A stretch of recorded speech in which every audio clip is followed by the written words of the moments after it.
Saya Jessica Diana Kartika, saya konsultan fungsiontologo. Fungsiontologo adalah menggabungkan logo dengan bidang usaha yang dijalankan supaya bisa harmonis dan sesuai dengan karakter pemilik atau maupun partner. Nah, fungsiontologo ini menggabungkan unique, jadi di mana dia juga termasuk untuk hasil analisa, kemudian pembuatan dan pengaplikasiannya juga kita hitung semua dengan berdasarkan feng shui, termasuk untuk kita buatkan untuk tanggal launchingnya gitu. Jadi kita pilihkan hari yang terbaik. Kita inginnya yang terbaik untuk perusahaan, jadi kita optimalkan di sana.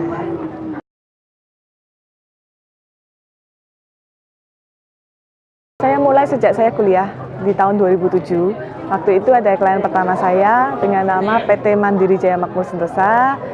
Sampai sekarang juga masih menggunakan logo dari perusahaan itu, jadi dia tetap menggunakan, jadi sudah 5 tahunnya kurang lebih.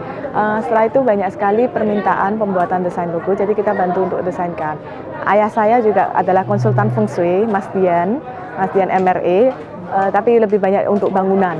Jadi ketika saya lulus kuliah, saya lulusan S1 Desain Komunikasi Visual UK Petra, saya berusaha untuk menggabungkan, karena ilmu ini lebih bagus kalau kita bisa manfaatkan tentunya ya, dengan optimal. Jadi kita gabungkan antara desain komunikasi visual, yang mana adalah desain logo, dengan feng shui, sehingga menghasilkan karya yang disebut fungsiontologo. Ini adalah terobosan unik dan kami menerima penghargaan dari Wirausaha Muda Mandiri pada tahun ini. Jadi pada waktu itu kita terpilih sebagai inovasi dan teredukatif, itu pemenang inovatif dan teredukatif.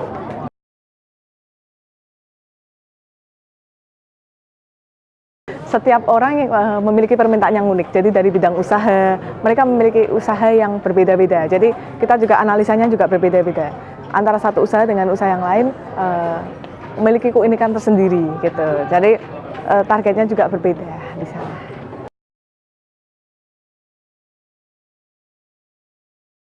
Kita punya step, jadi di mana setelah pelunasan dan juga data diisi. Jadi kita berdasarkan data yang diisi itu, termasuk untuk partnernya atau generasi penerusnya. Jadi kami hitung semua, kemudian kita hasilkan desain logo dari karakteristik itu. Kurang lebih sekitar 1 bulan kita akan memberikan desain pertama, gitu. Kita memberikan full service sampai akhir, sampai logo itu selesai dalam bentuk hard copy dan soft copy-nya kita berikan. Kan logo untuk jangka waktu lebih panjang ya, jadi kita kalau ingin hasilnya lebih fokus, karena ini ada doa yang tergambar, kita pinginnya brand itu bisa dikenal, logo itu bisa dikenal di mata persepsi masyarakat. Kalau misalkan logo itu bagus, memiliki nilai yang value yang baik, pasti orang akan mempertahankan dengan jangka waktu yang lebih lama, selama mungkinnya gitu.